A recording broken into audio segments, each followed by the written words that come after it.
So today we'll be discussing the digital synergies of the digital product passports and lifecycle assessments for regulatory compliance and for business value. Speaking with me is Jordan Lindsay, the head of research and development at Minviro, and Serena Garibaldi, the public institutions and affairs officer at Circularise. My name is Daniel Gregory. I'm a research manager focusing on material science at Circularise. The general goal here is to explain a little bit about how DPPs, or digital product passports, and LCAs, lifecycle assessments, can work together, and how Circularise and Minviro, alongside other partners in a European-funded project, were able to explore and then demonstrate that as a working software tool. So we'll start by doing some scene setting on why data is so important at the moment. Just in case, it's a big buzzword at the moment. It's good to get that covered, and then we'll go through into a little bit of an explanation of the two different companies. So Circularise is a data traceability platform, and Minviro as a lifecycle assessment platform. We'll then talk about specifically the sustainability challenges within the rare earth industry. This is what the project that we worked on was focused on, and I think that a lot of that will be generally applicable to a number of different industries. So I'd be very curious. Please feel free to fill in the chat or the questions poll. There is a questions page as well, where you can fill in or you can ask questions to us, and we'll be able to deal with them at the end. Following the sustainability challenges, we'll go talk a little bit more about the project, what we did in the project, and what the key results were and the value that was created.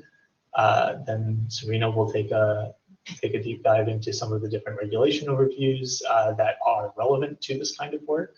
And then we'll finish off with a little bit of the joint value proposition, what it is that is important about this, how this makes a lot of business sense, and then we can end our hour with a nice Q&A.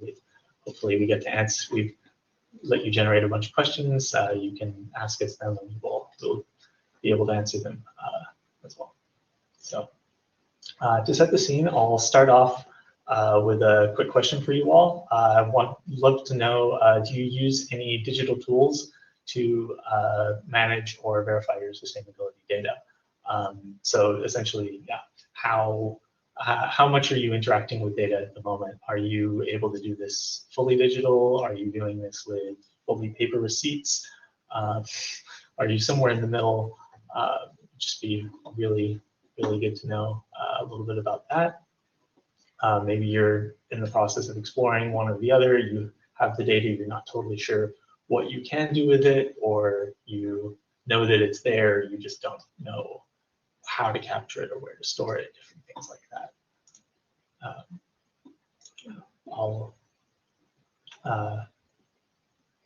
Based on that, so I'll jump to the next slide here. So I can talk about why the data is important. I don't think it's that surprising to anyone that reliable data is becoming increasingly important, but I think what we realized in this project, and what I think is a good way to set the scene, is that it is critical in more than just an audit or a compliance perspective. It's really helpful throughout the different operations within the company. You have for something like compliance or for procurement, it's very clear. In quality control, you want to be able to have verifiable, transparent data, ideally even from your supply chain, that allows you to analyze and report on it for regulators and for investors. And that builds up trust and it de-risks your operations. That's critical. But there are also a number of other ways this can help. For example, in a design aspect, being able to having this data can help you achieve the same things at a product design stage. So by quantifying impact with life cycle assessments, you can understand how to change your product to de-risk your supply chain by removing parts or removing reliance on certain things. Data also helps you understand what different waste streams might be available to you for revalorization, or to identify new business models and revenue sources. And yeah, once you have all that data, yeah, first of all, how do you get it? And then once you have it, what do you do with it? So here, for those two very common problems, I'll pass over to Serena and Jordan for the two relatively unique solutions that we have. Thank you, Daniel, for the introduction, and hello and welcome everyone. For those of you who don't know us yet, Circularise, we are a data traceability platform. What does it mean?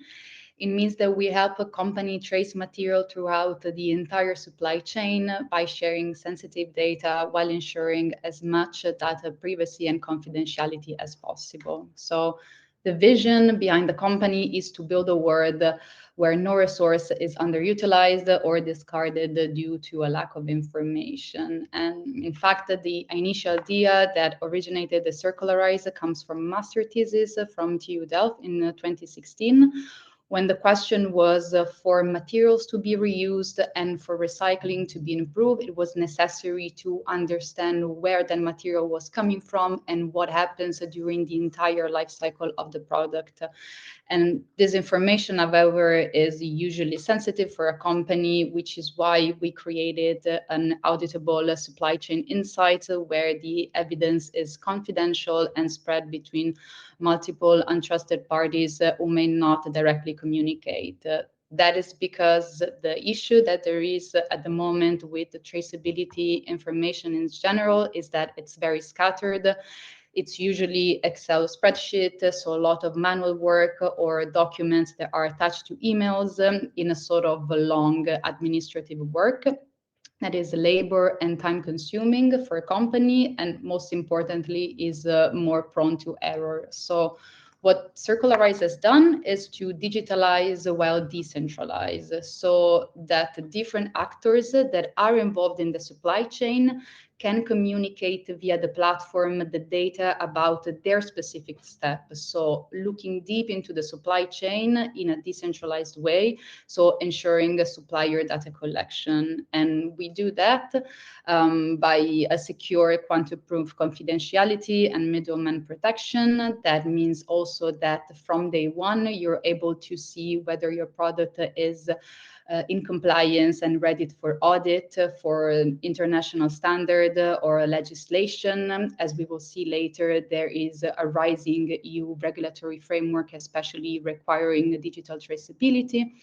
And that is done by integrating with ERP, high automation potential for all sustainability reporting initiative, cascading data collection with automatically derived inputs. And of course, all of this information is included in the digital product passport that of course can be made publicly verifiable and available. And with this overview of Circularise, I will now leave the floor back to Jordan, who will explain Minviro expertise. Thank you, Serena. Thank you, Daniel, for the introduction. My name is Jordan, and I am the Head of Research and Development at Minviro. We are a UK-based but globally operating LCA company. We've been conducting life cycle assessments for the past around 6 years, mostly in the raw materials sector, but slowly trickling to the downstream. And yeah, at a glance, this is kind of where Minviro comes from. We, similar to Circularise, started from the idea of a thesis. Our CEO, Robert, was developing life cycle assessment as a forward-looking tool for environmental impacts in the rare earth metals sector. So that really got us starting within the mining and mineral processing world. As you can see from the companies we've worked with here, it really spans the full length of the supply chain, all the way from the people mining metals down to the people manufacturing equipment with the metals. And very recently, last winter, we launched our own sustainability software, which is called Cycle. It is an LCA software for any product, uses a variety of different inputs, and the aim for it is to be very flexible. We've been working with Circularise for a long time, and I'm really excited to show you just how we work together with our technologies. Our mission is very simple. We are all aware of the environmental impact that affects society. The one at the forefront of everyone's mind is climate crisis. The amount of CO2 that we're producing as a society is at a stage that we need to really do something about it to ensure longevity in our technological and societal abilities to produce everything we need, but in a sustainable way. There's a lot of challenges to do this, though. We are, as a society, as a world, developing technologies which will reduce our reliance on carbon products. But to get to that point, we still have to make that technology. We still need to use metals. We still need to manufacture things in factories. We still have to dispose of things. But this can all be done more sustainability, and this is with more sustainability in mind. And this is where life cycle thinking comes into it. Life cycle thinking, or LCA, is just a technique to allow you to quantify environmental impacts to do with the manufacturing of a product or the creation of a process or even just a system in general. And it allows you to have real data insights into the impacts you're having on your surroundings. It focuses on a range of different impact categories. We work with a framework called EF 3.1, which is Environmental Footprint 3.1, which covers more than a dozen impact categories. Yes, CO2 and carbon footprint is at the forefront of this methodology, but it actually spans a lot of different other categories, including things like acidification, resource use, water use, and eutrophication. So life cycle assessment, which is aligned with ISO standards, allows you to have this quantitative outlook on your performance and environmental metrics in front of you to allow you to make decisions for the future of your project or your product or your company. It's a very simple process, which can get very complicated depending on the product that you're looking at and how the data interacts with that. But essentially, with LCA, you want to set the goal of your study. You want to look at what is contained within your system, all the inputs, all the things you consume, energy, resources, any emissions that you create. All of this is used as input data for the calculations in LCA. You can then look at everything you consume, translate this to an environmental impact, and use this data, interpret it, interrogate it, and really get to grips with where the hotspots in your process lie. Is it in the upstream? Is it the way that you're acquiring metals, which is providing a lot of environmental impact? Is it to do with the production on site? Is it to do with your end-of-life processes? This is the sort of questions that LCA can help with. And there's a lot of ISO standards, 14040, 14044, that we follow for LCA, and 14067 for carbon footprints. But there's a lot of other standards which apply to LCA, which we're going to talk about later on.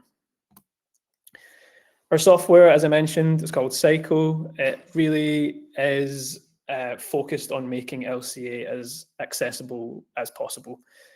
The people doing LCAs in the world who are making decisions about products which are driving us to decarbonisation don't necessarily have to have a PhD in LCA to be able to make an impact. So what we wanted to create Cycle for was to allow the people who are designing products, distributing them, engaging with the supply chain.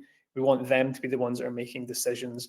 And hopefully you're starting to see why Minviro and Circularise work together, because a lot of the things that we want to achieve, a lot of goals that we have, the ways that we work with collaborators in the sustainability and decarbonisation space is the same. How do we get data to make more data at the end and make this useful to society? And Cycle is part of this puzzle piece, and this allows you to calculate things very easily, very collaboratively, and use those insights immediately in your business. So now we've introduced the companies, I want to start looking at, first of all, the case study that we, Minviro and Circularise, started working together on, and then start to look towards the future of sustainability and where we see DPPs and LCA fitting in. So the We have a question at this one, don't we? So we have a poll, first of all. Now that I've introduced LCA and we have a bit of an insight into what kind of data is required, I want to ask the question of where you see primary data helping you in LCA the most. Many people won't be familiar with LCA, and that's okay. But if you see challenges in acquiring or using data when you're actually trying to calculate environmental impacts, I'd love to know where you see this fitting in.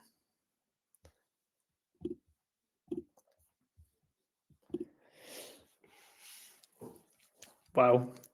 I mean, yeah, the polls seem to be saying a lot, which aligns a lot with my thinking. LCA really is a decision-making tool, so it's really nice to see that a lot of people are seeing that the primary data is a function of this decision-making. I couldn't agree more. I do think regulatory compliance and de-risking supply chains happens as part of this as well. But yeah, really interesting to see that we're on the same page there.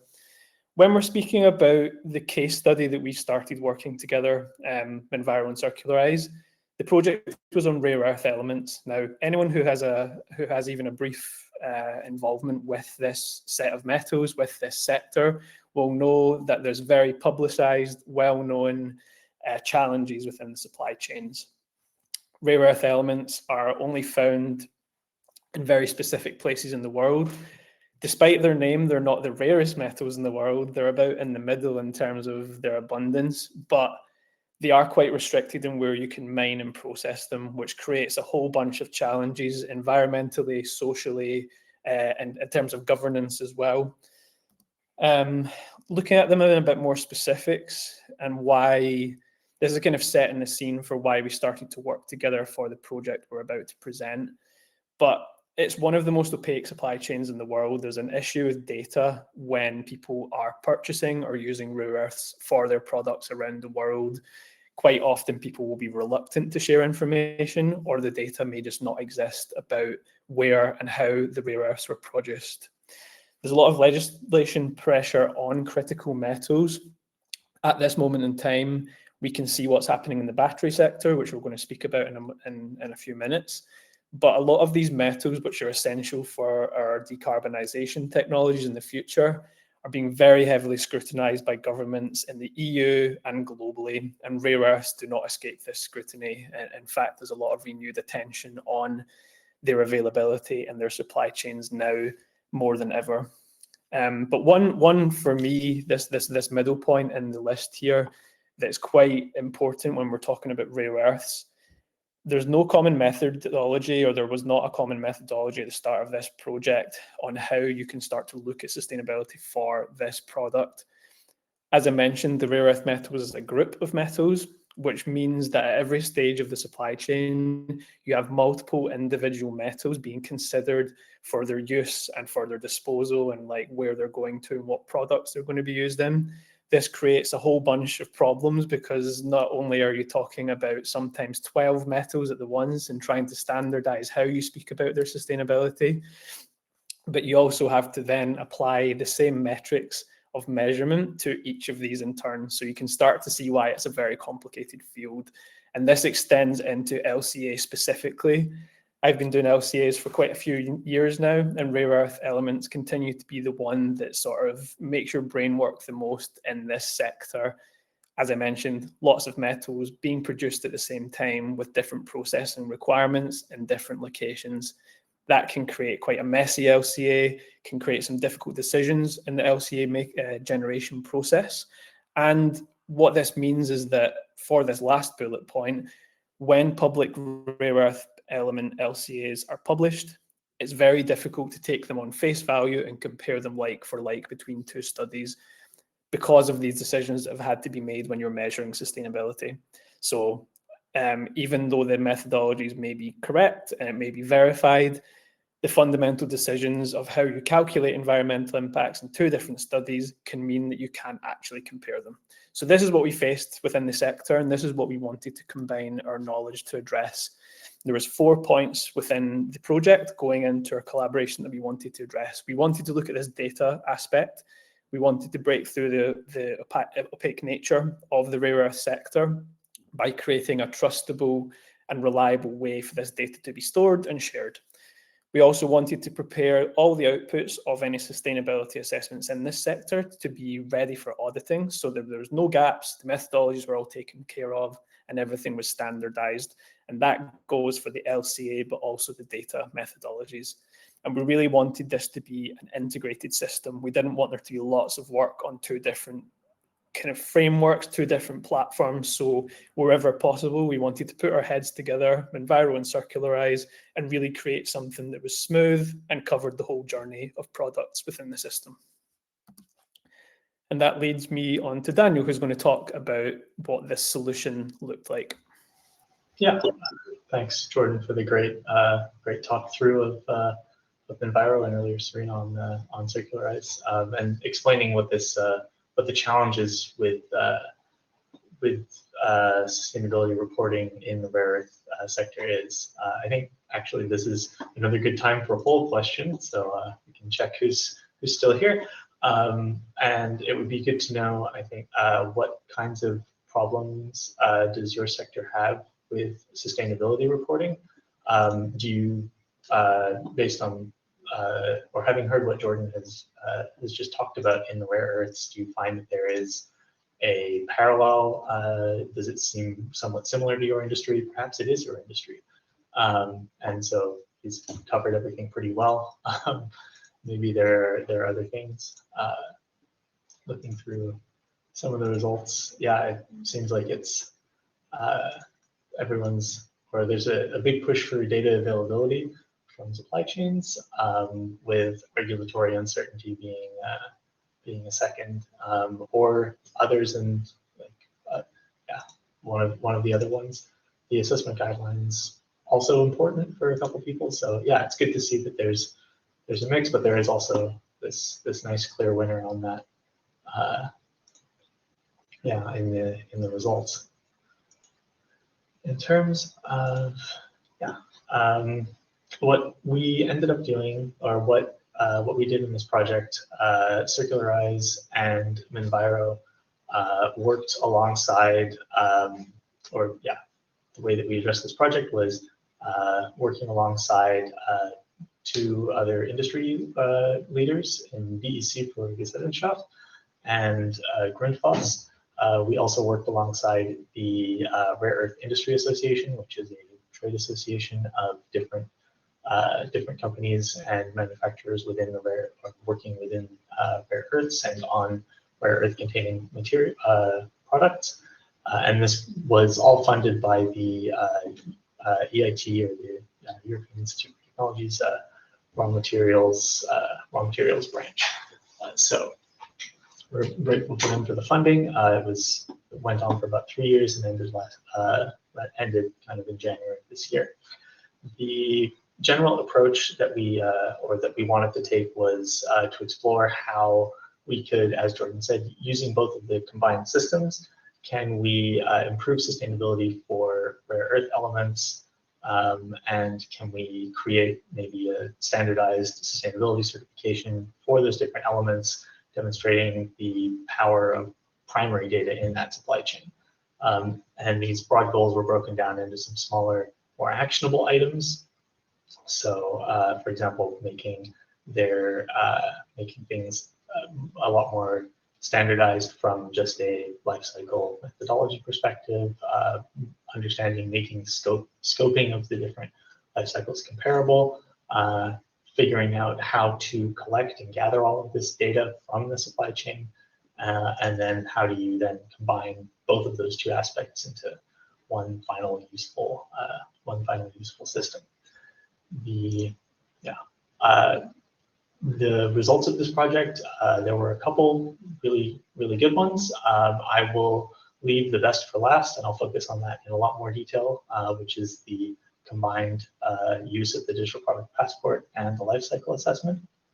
But I think it's important to also then talk about some of the smaller ones and what value they brought to the different, what kinds of value they also brought to the project.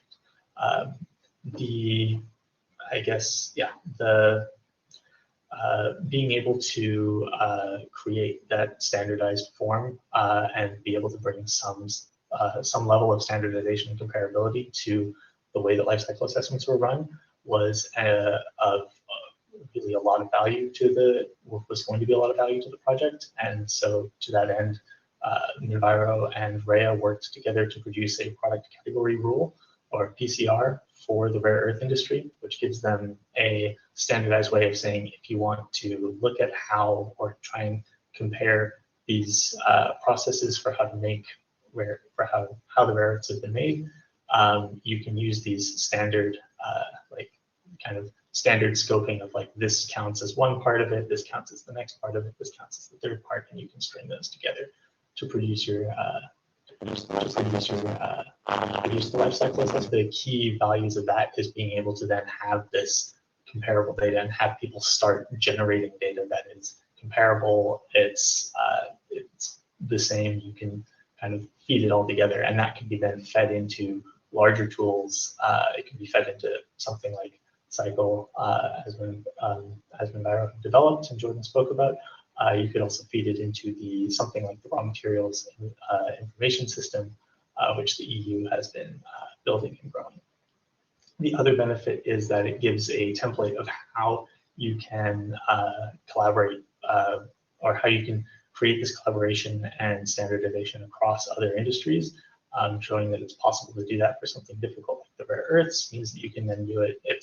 There's a lot of work ongoing for batteries, but you can imagine this becoming very useful for something like steel, or for high-value electronics. Like, there are a number of different ways that this works, that these all work together. So there's there were a number of different valuable things that we got out of this project. I think the main one that we should look at is this combined, and the reason we're here is this combined, being able to combine the digital product passport and the life cycle assessment. So looking at this in a little more detail, it comes to you, unsurprisingly, in two parts. The first of those are Circularise, which, as Serena spoke about, we allow companies to track materials through their supply chain and build that complete picture of the history of their products. On the other side, you have Minviro, which allows companies a very high degree of flexibility within the setup and the execution of their lifecycle assessments, alongside their own high-quality data through their own research and different consulting activities. And the trick here is being able to merge those two ideas together. As the main goal of the project is improving that circularity and sustainability of the rare earth industry by combining these tools. One possible way to do that, which is the way that we took, is the idea of pulling data directly from that digital product passport into the lifecycle assessment. So we structured the digital product passport according to those product category rules. So by saying, like, with each different phase of the lifecycle assessment, treating that as a different stage in the digital product passport, gathering the data from that through close collaboration with our industry partners, and building up this complex picture of the supply chain, which you can kind of see in the bottom left corner here. That's one example of the supply chain diagram that we built with Grundfos for one of their magnets.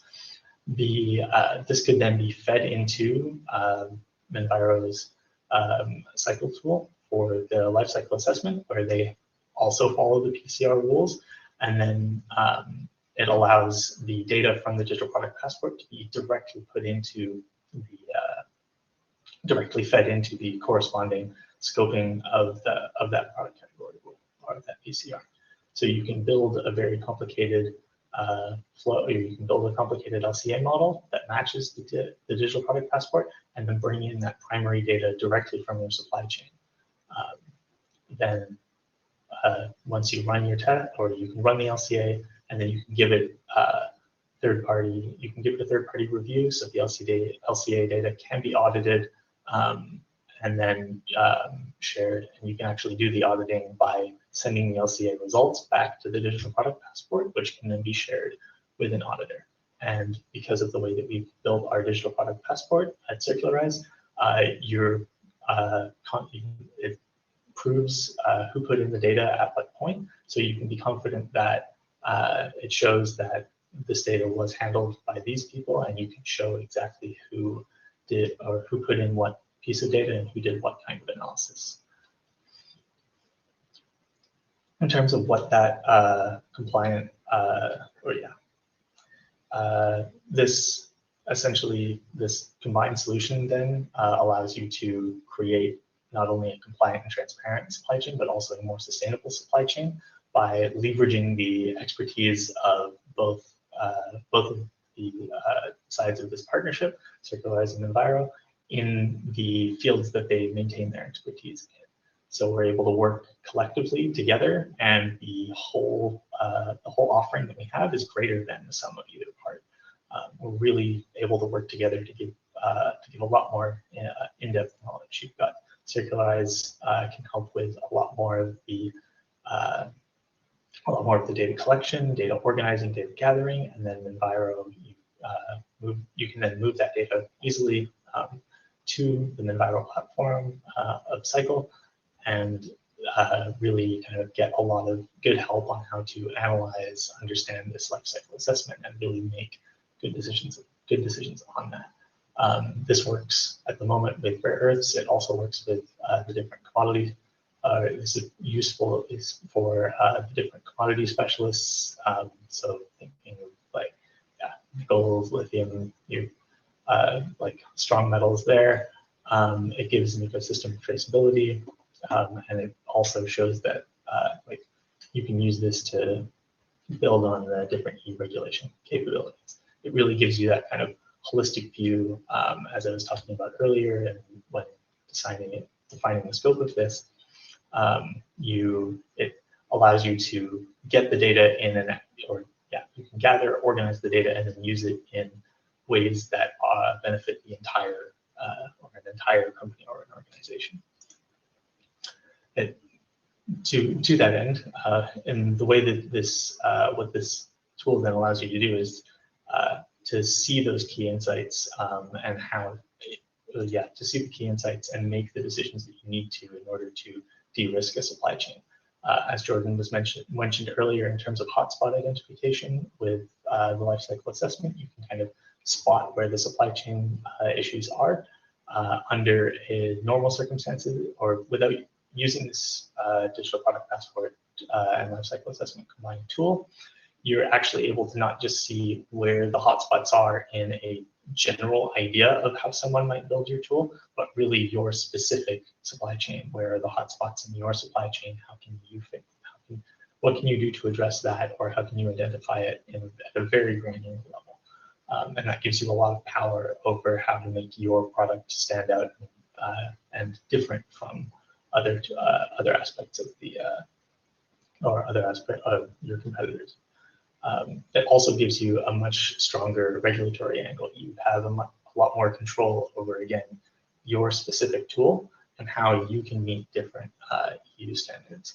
And that works by, taking in the primary data, having that data collection to be verified, making sure that you know and it's clear who put in the data and what they did, and to an extent what they put in.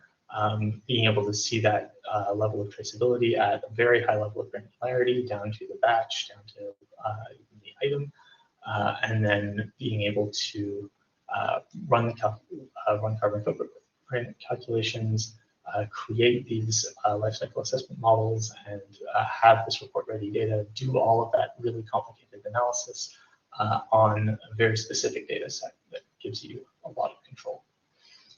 You can then have that third-party verified and then push that out into your product passport that allows you to meet a lot of different regulatory compliance. On that note, I will pass to Serena for an overview of the kinds of regulations where this might be useful. Yes, thanks, Daniel. Now, before delving into the regulatory framework, I would like to ask a quick question to the audience. and that is which regulation impacts your organization the most. Some of this regulation we will see very shortly. We see the ESPR, so the Eco Design for Sustainable Product Regulation, the Critical Raw Material Act, CBAM, so carbon fruit. The CS3D, sustainable by design, or is it other regulation not mentioned, or directives at EU level, or a mix of them all?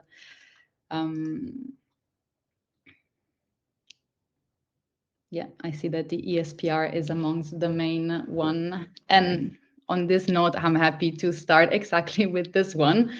Of course, as we've seen, the strategic importance, let's say, of the digital product passport and LCA, this regulatory overview must start with the Eco Design for Sustainable Product Regulation. That is the regulation that entered into force in 2024 that substituted the previous Econ Design Directive. So the idea, once again, is to improve sustainability of products that are placed on the EU market, and that is regardless of their origin. And they want to, of course, to improve their circularity, the energy performance, and recyclability. So to achieve all of this, the regulation establishes some eco-design requirements that are for specific product categories or groups, or they are put it together at a more horizontal if they come across a group of products that have similar characteristics.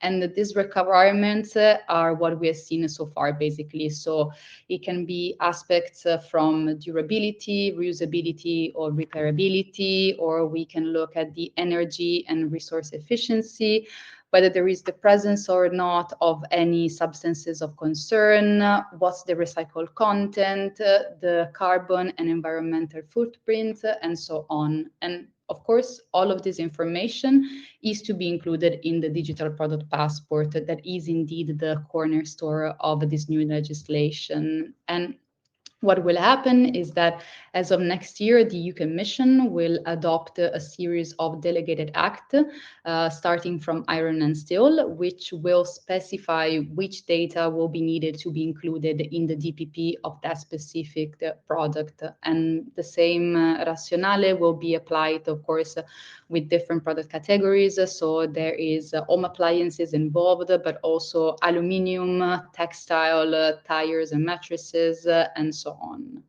And building kind of on the same line of the ESPR, we see the battery regulation. Also in this situation, every battery that is placed on the EU market that is industrial, portable, or electric vehicle with a capacity of over 2 kilowatt per hour will be required to have a battery passport by the 18th of February 2027 if they want to be placed on the EU market. And in this situation, of course, the battery passport information is divided in different categories depending on who has access to this information. So under the battery regulation, we see that there are some information that are available publicly and that are related to battery model. There will be also some information that will be accessible only to person that will have a legitimate interest, for example, or only to notified bodies and market surveillance authorities, as well as information and data that are relating to more individual batteries, so accessible only to person that still has a legitimate interest. And in this case as well, of course, digital traceability and LCA implementation are necessary not only to enhance the transparency, but also, of course, to comply with the regulation, as information need to be also available via a QR code, so through a public DPP. And not only because of this, but because the same regulation, so we have the battery passport that is mandated from 2027, but the same legislation requires for some specific batteries, for example, as of 2031, to prove specific recycled content. And of course, to do that, LCA and DPP is once again necessary to prove the percentage, for example, of cobalt, lead, lithium, nickel, and other materials.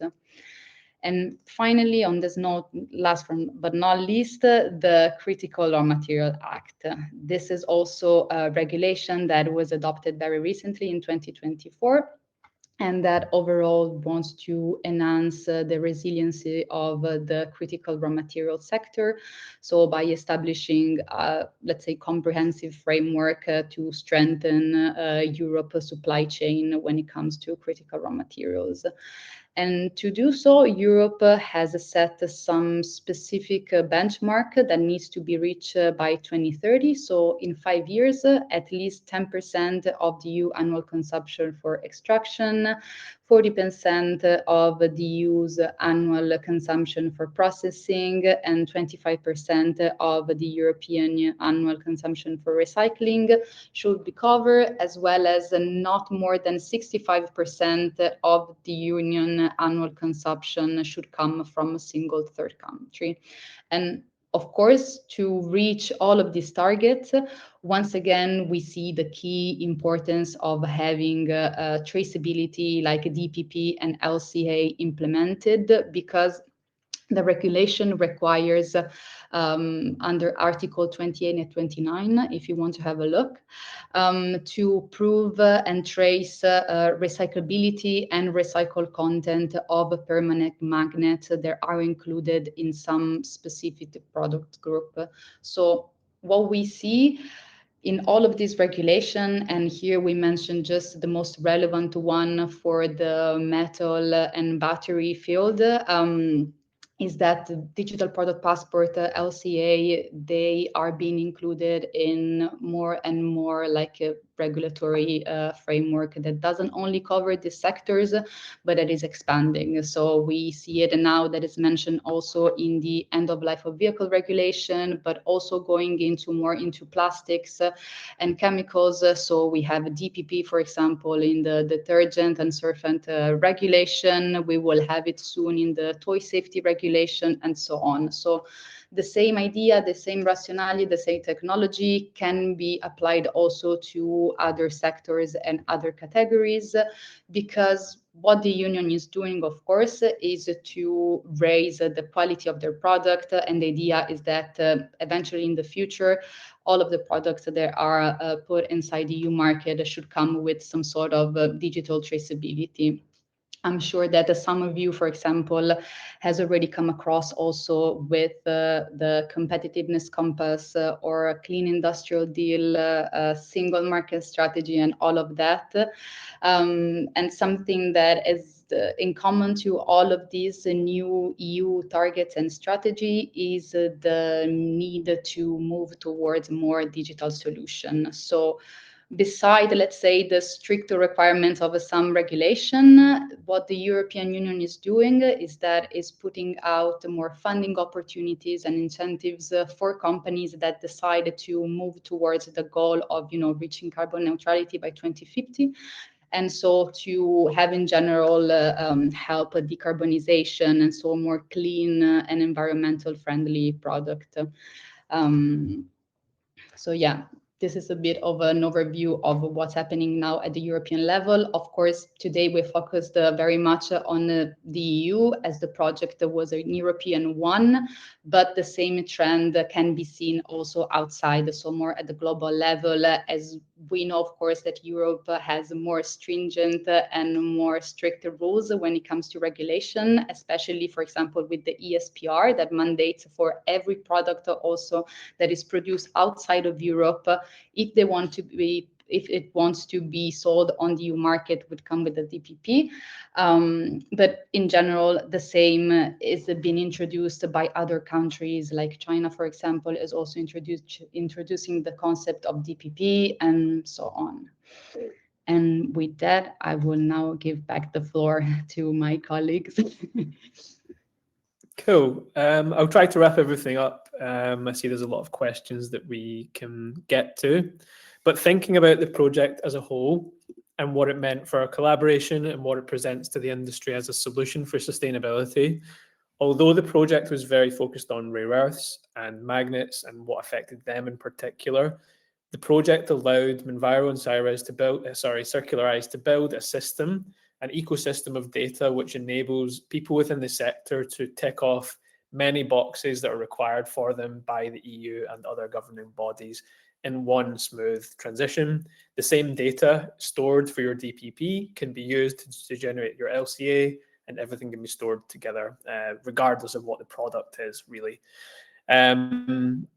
It allows you to then have this broad overview of sustainability for your whole supply chain. There's no nasty surprises about the provenance of certain materials or what practices are being used to make your magnets, or exactly what the impacts are for every step in the supply chain. And it's all one set of data used on two systems. As Serena really fantastically summarized, this is not only suggested as a sustainability approach, but actually required for a whole load of different products covered by the regulations that were discussed. But what we view this as, although it's being mandated, yes, like that is something that you have to do if you're selling your products in the EU. By combining these different approaches to sustainability, you really are armed with everything you need to make the most sustainable decisions for your projects. You know everything about where your materials are coming from. You have that data relationship with your suppliers. You know where your hotspots are and possibly how you can address them. And it really future-proofs your products. Like if you have this data available, even before the products themselves are at market, if it's in the design phase, if you're still working things out, you're going to have access to this data when you're purchasing things and designing the engineering flows. So utilizing it in a way that the LCA is ticked off, the DPP is ticked off as you're developing things is really just a benefit to the longevity of your sustainable solutions. I'm going to go to this last slide because I think it sets the scene better. This is what we're looking at when we're talking about this sort of setup for the battery sector. I won't go into the details of what is being specifically asked here, but there are two major aspects that are required of companies putting batteries in the market, which we think our joint solution really nicely satisfies. Certain processes in the supply chain, which is in the green text at the top, has to be primary data. So for the battery supply chain, this is to do with the production of the active materials within the cell and the manufacturing process of the actual cell itself. There is no scope for this to be secondary data or representative data. The easiest way for satisfying this is that your product is already stored within a traceability solution like Circularise. You've satisfied all the requirements by having it stored in the format that Circularise have set up. But in the purple text at the bottom, for this upstream section of the supply chain, which can often be something that is a bit intimidating for people who are in the downstream and making products with, having representative secondary data sets for raw materials is a requirement within the battery regulations. And this is where Minviro's expertise comes in. The primary data is taken care of by Circularise, feeds the production of the whole process within the LCA, but you know that the nickel, the graphite, the lithium, the rare earths used for your product, the data points that everything is connected to in terms of emissions is satisfactory because the Minviro database is geographically, technologically, and temporally specific.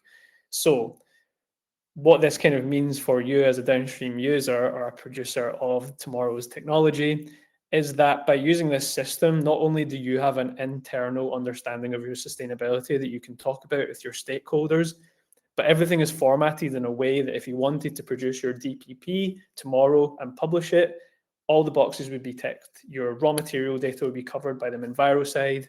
The template set up within the Circularise system would satisfy the primary data requirements, and you can start attaching this to your products tomorrow.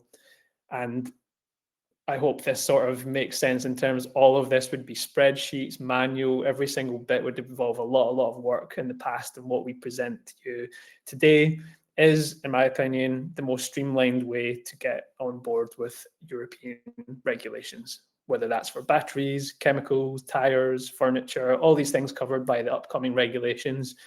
The same system applies to whatever the product is, and we are confident that it will be as simple as, it's one set of data. What can be more simple as that? And I think with that, we would like to end. There's lots of questions within the question booth, but I'll ask Daniel to wrap things up. And yeah, my contact details are personally here if you want to hear any more information about what we presented today.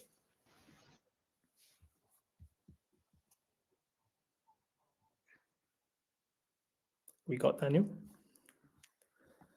I think he might have frozen. Should I just wrap up then? I think we've lost Daniel a little bit. Yeah, I mean, what we presented here today is really applicable to a lot of sectors. We understand there's a lot of workings in terms of what the systems do. So if you have any questions at all about the DPPs, regulation requirements, LCA, please do reach out to us. We'll try and get through some questions just now because there's quite a few good ones in the box there. But yeah, do not hesitate to reach out if you want to see the systems in action, if you want to see what is involved in the actual calculations themselves. And Serena, with her fantastic knowledge of everything EU, has you covered, whatever your product is in terms of regulations. I think, yes, we can. I mean, I'm not sure if we've got Daniel back, but perhaps we can just launch straight into the questions. I think there's a really good one here in terms of, I mean, it's the top question there, but I think it's very relevant for you, Serena, about the extra cost related to doing traceability solutions within a company. Have you got any comments on that one? Yeah, I see this is quite a recurrent question, and what we always try to make people understand is that it's actually the opposite, because by tracing materials and by seeing everything basically that happens throughout the supply chain, companies can actually save cost, also besides, of course, like diminish possible errors in reporting. Because of course they still need to do it, and maybe is someone who has other tasks in line and have it digital, and also maybe AI like setting the scene and helping the whole system. It's actually most cost efficient than ever. Fantastic. We've also got Daniel back, and there's a DPP question. Do you want to handle this one? So what kind of information is included in DPP on your platform, and how is this data collected and verified? Yeah, so the kind of information on a DPP really depends on what you would want to have, what data you would want to have on the product. We're quite agnostic in terms of the amount of, or the amount and types of data we can put on. Pretty much if you think it's useful, you can create a data point yourself, and then you can capture that and track it and ask for it throughout your supply chain. In terms of how that is verified, we offer a verification service, so the verified DPP. This uses a blockchain system where we essentially timestamp it and we timestamp the data as it's entered, and it goes onto a digital ledger that is immutable, so it cannot be changed, and it can be referenced in the future. So you can see, it will show you a record of that transaction happening. Somebody added something to the digital product passport, and it knows who that person is, and it knows, or it's able to capture that record of who it is and what changed. The level of disclosure on that is adjustable, so it keeps a level of confidentiality and protects trade secrets and IP if that is if there's sensitive information transferring, but it does prove that verification, so you have trust that you can see who, or there's a record of who has made what changes when to the digital product passport. In terms of collecting that data, the data can be collected using a supplier data collection system. So you could, if you wanted to, go and ask your tier 1 suppliers, get them onboarded onto Circularise. We would really like that. And then ask them to do the same. Again, we love that. It builds up a network effect, and you would be able to get all of this information together. If you wanted to do that much quicker, you could use our supplier data collection system, where you can essentially use something analogous to an email campaign, where you ask for the data by email from your tier 1 supplier. And then if they have the data, they can input it. If they don't have the data, but someone else further up is responsible for that, they can automatically forward that request to the next person. And in that campaign system, it will show that they can add the data to the digital product passport, but they do not have to be onboarded into the Circularise system. They can do that irrespective of what system they're using. If they're using Excel, if they're using a competitor, they can do that however they want. So it's a really flexible system, and I'll put a link in the chat to a recent publication by Circularise where you can learn a little bit more about that. I think there was we've got a couple more minutes. I think there was another question that would be interesting for Jordan for you to answer, which was on specifically about Minviro. It was this person wanted to know if they understand correctly, Minviro combines standard databases like EcoInvent with primary data, and in the case of rare earths, how much do you rely on one of these or the other? How much do you rely on one of these or the other? So I think, yeah, I mean, that's a really good question. I think if you go back to a few slides before, this kind of frames how we can look at data within the LCA. The green sections, which are usually what the person doing the LCA has control over, has to be primary data. So if it's their process in question, everything has to be primary. For the upstream, in terms of rare earths in this sector, it really depends on the relationship that the manufacturer has with their upstream. If they're in a position that the upstream can provide primary data for rare earth mining, refining, and metal separation, absolutely, this can be integrated into the DPP and also Cycle. However, we know that this is an idealized situation, and sometimes this data may not be accessible. In that case, the purple section within this diagram is what takes over.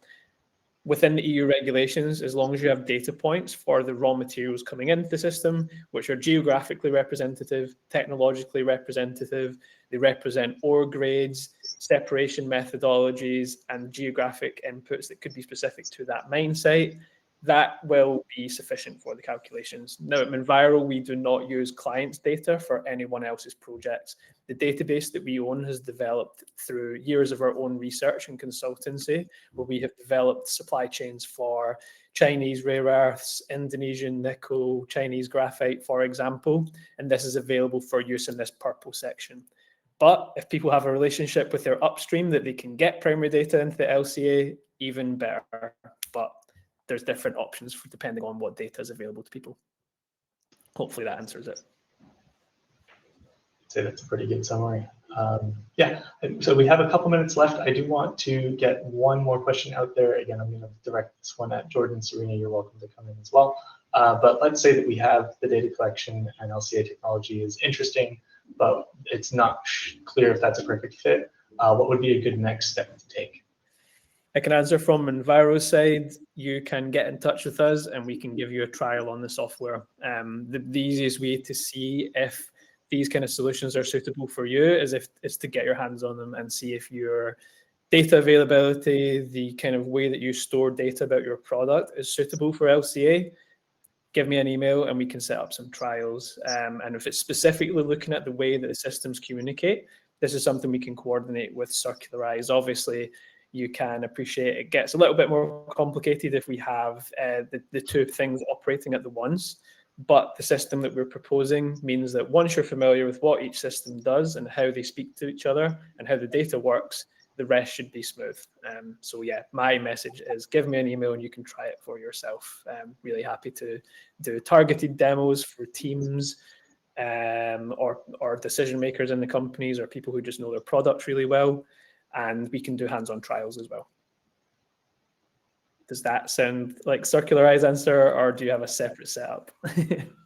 I think I can say that it's a perfect answer. I would have given the same. Also, would just add that it takes time. You know, we now have all of these regulations that are already in force that mandate certain requirements, and to take some competitive advantage and to move ahead to see what can fit the best for you.